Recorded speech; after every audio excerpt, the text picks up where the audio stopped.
Where do you source source your supplies and poultry feed?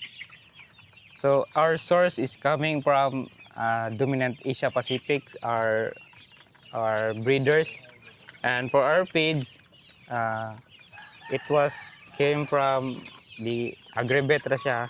Tapos for the agricultural supplies sa agribet na yapon, GM Poultry, and for our equipment sa hardware, dire yapon sa tuwa sa Barile ra gyapon.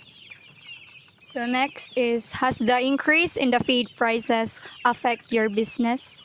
Yes, of course, the rising price of feeds is actually a big impact to our profitability, leading for us to explore some alternatives. So just like pakita so mao na siya atong gibot to also kuan para to save cost. So there are also alternative feeds just like Madrid Agua, Azola, and other leafy vegetables or leafy leaves.